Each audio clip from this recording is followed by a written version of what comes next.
This one is about our mother, Ayesha radiallahu anha. I want to talk a little bit about her as well before talking about the prediction.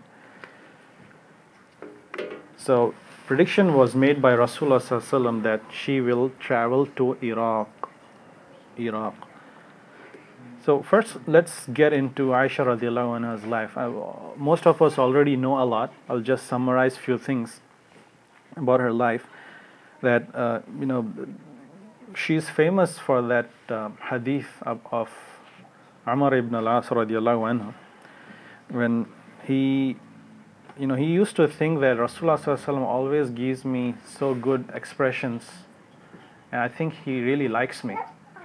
So he thought that Rasulullah sallallahu alaihi wasallam really loves me a lot. So he asked him openly in front of everybody, Ya Rasulullah, who do you love the most?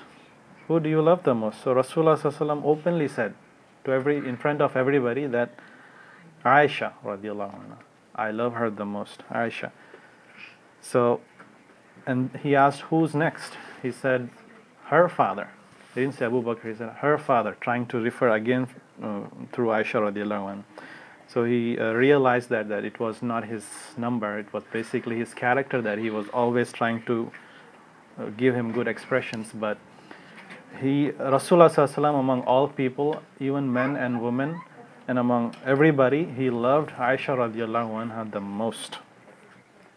And going back to history, what really happened was Rasulullah sallallahu alaihi wasallam, one time he saw in a dream that a portrait of Ayesha radiallahu anha, she was all wrapped up in green silk. And Jibreel alayhi salam, he informed Rasulullah sallallahu alaihi wasallam that this is going to be your wife in this world and in the world hereafter.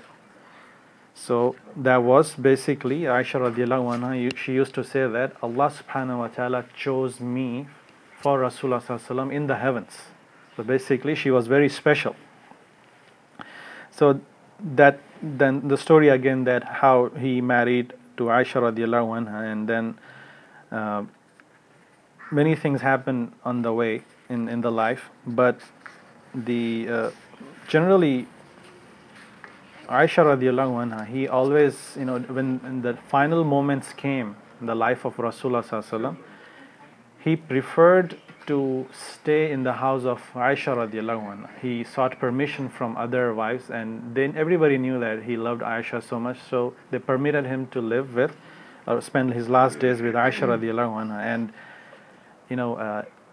he was almost on his deathbed, and what happened was, he was so much particular even during that time to keep his teeth very clean, and he was sure that he was going to go meet Allah subhanahu wa ta'ala. He wanted to have good smell in his teeth even. So he saw the brother of Ayesha radiallahu anha. He was making, he was using miswak. So he pointed or looked towards him, and so Ayesha radiallahu anha realized that it's probably Rasulullah sallallahu alaihi wasallam wanted to use miswak. So what she did, she took one miswak and she basically chewed it for him. Make it very short, because Rasulullah sallallahu alaihi wasallam doesn't have that much of energy to even chew it. So he just wanted to use miswak. So that is the reason why it is said that the last thing that went into the mouth of Rasulullah sallallahu alaihi wasallam was the saliva of Ayesha radiallahu anha. That's why that's so high of a status for her. And he was buried in her house.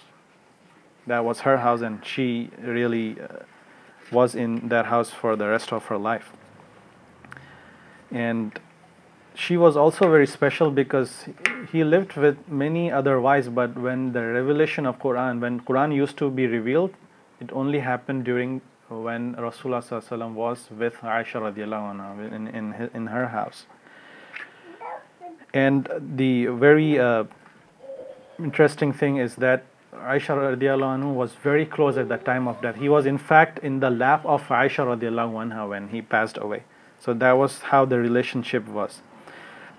Ayesha radiallahu anha, she was known as very, very smart, intelligent, very scholarly person. And among all the people who narrated a hadith, she was like the top 3 third, 2,200 hadith or so.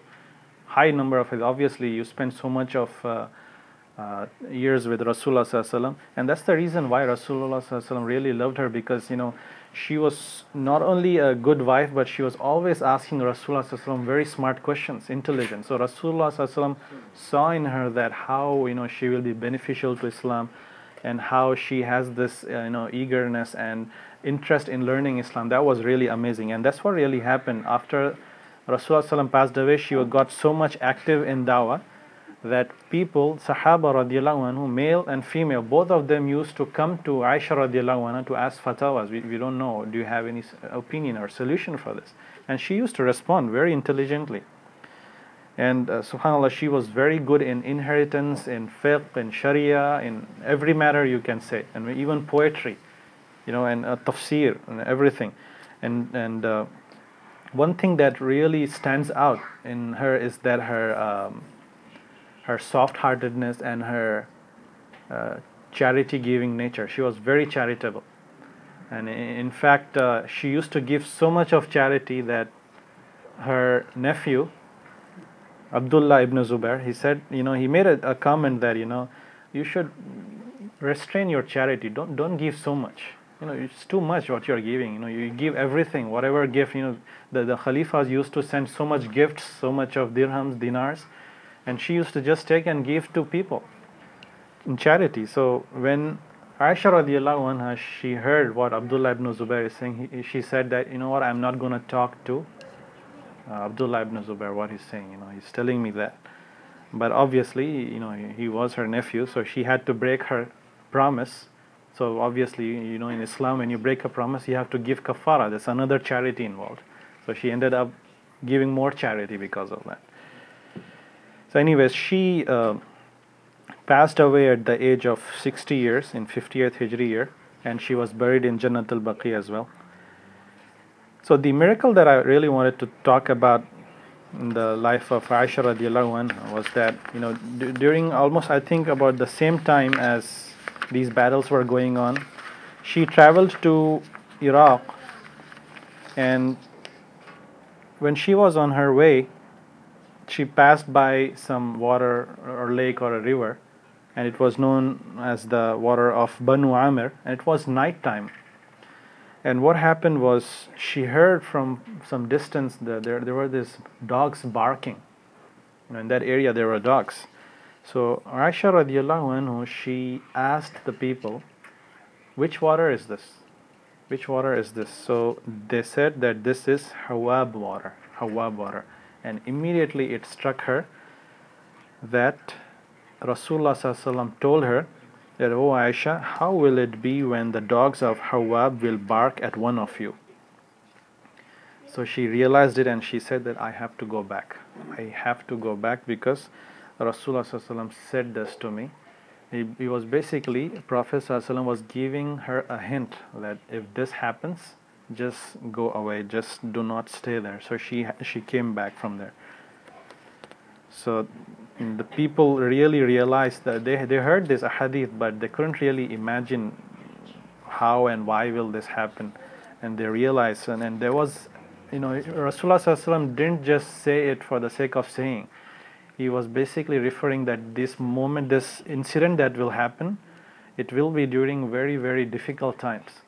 And the thing that you should do is that you should go away. And that's what the step that Ayesha was inclined to at that time.